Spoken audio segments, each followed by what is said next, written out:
shooting while moving, while we are moving. This, I believe, is a very important capability for you. It's been my experience that people tend not to stand still in a gunfight. I think it's very effective for you to be able to move in multiple directions while still putting accurate fire on your adversary.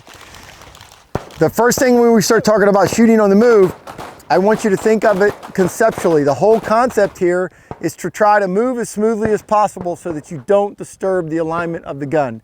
So if you put your imagination hat on and imagine you're that M1 Abrams tank, right? If you're not familiar with that, it's a very high-speed military tank. It's got this track system that pulls it across the ground. It's got a very expensive high-end computer that helps the barrel stay in line with the target as it drives. It's one of the first tanks that was effectively able to fire while on the move. So that's what we're trying to do. So when we're trying to shoot and move at the same time, what we're trying to do is have our track system pull us across the ground while our high-speed computer keeps the muzzle or the barrel or the sights in line with the target so that we can fire effectively. Now there's a couple of things that you can do that will improve your effectiveness as far as staying smooth on the ground. The first one is you're going to walk relatively normal, heel to toe, rolling your foot outside to inside, but we need to keep those knees bent more than you probably normally would do when you walk. That's going to help absorb that recoil, okay? We're going to want to keep those arms bent. Once again, like we talked about the first thing, if you lock those arms out, that makes keeping that gun stable while you're moving very, very difficult.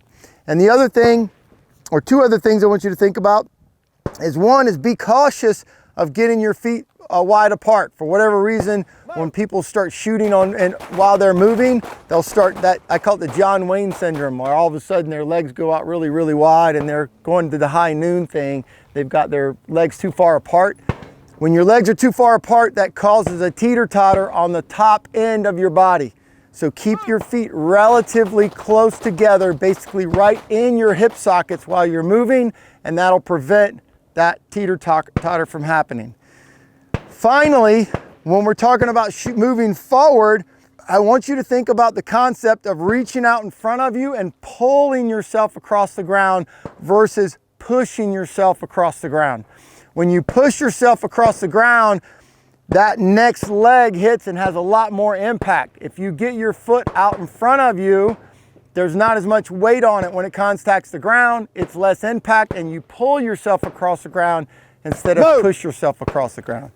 The term that's used by a lot of military and law enforcement guys that do a lot of shooting on the move is a careful hurry, meaning I only want to move as fast as I can shoot accurately. Otherwise, I should be either slow down and shoot accurately or stop shooting and move really fast. Otherwise, you're just not being effective. One of the things that I am an advocate of, and I know people are against this, but I've talked to a lot of people that agree with me here, you should also be able to shoot while you are retreating from your target, meaning backing away as you shoot. The reason for that is if you get into a situation where you're very close with someone and it does turn into a gunfight, the terminology that I like to use is proximity negates skill.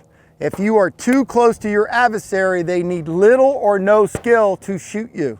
For those of you who have studied some gunfighting and looked at what's going on or done force on force, what happens if someone turns their back on you and runs away? Or what happens to a police officer when they turn their back on a suspect in a car and go to run back to their radio car?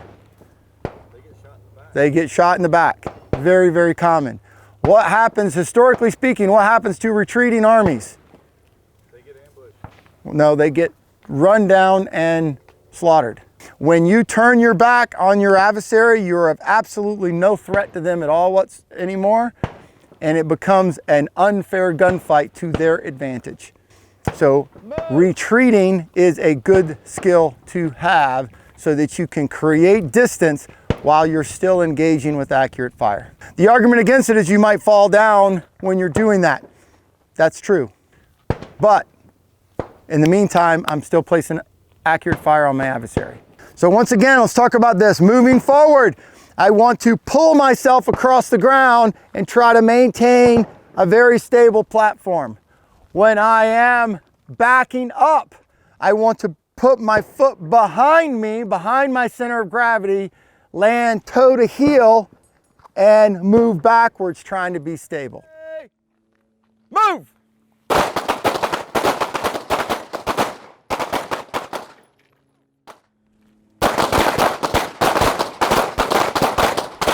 We've gone forward and backwards. That's great. Now we need to work on moving laterally to the target. You know, there's a high probability, especially if someone's, you got there, it's not going to be a very linear event, going straight towards your target or straight away from the threat, if you will.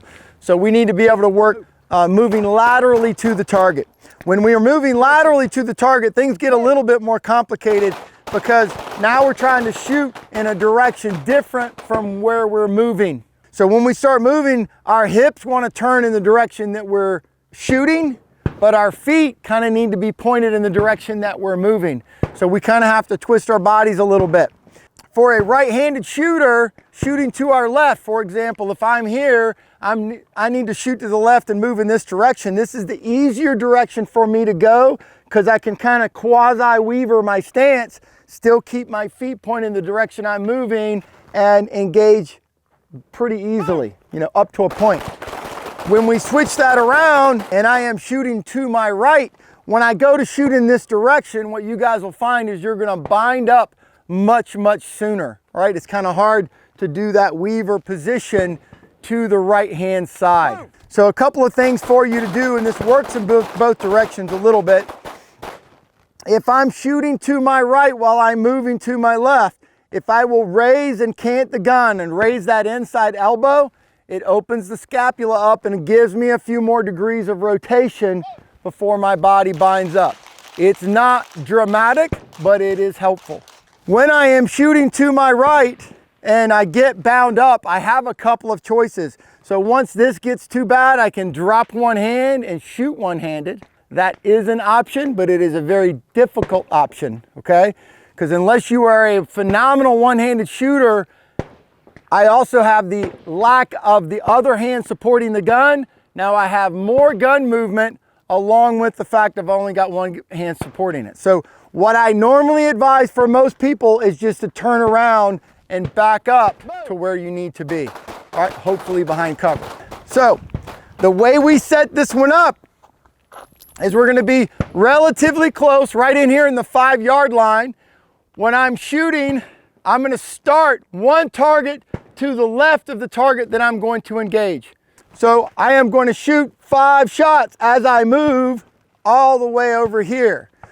I'll get over here, watching my muzzle, I'll reset up, shoot 5 shots again, moving in the opposite direction.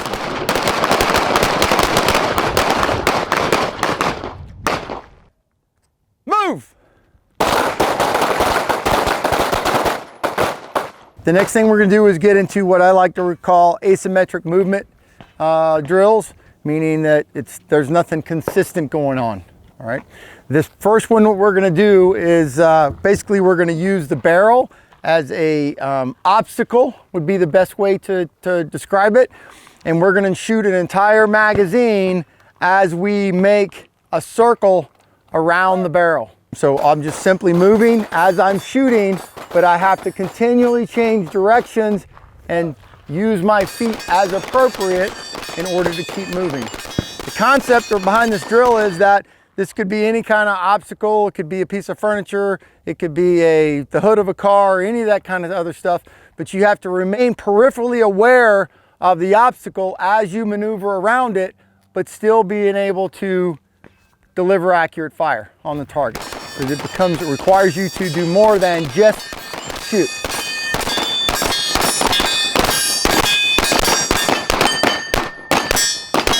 We got another asymmetric movement drill. This one's a little bit more difficult. Kind of a follow-on to what we were just doing.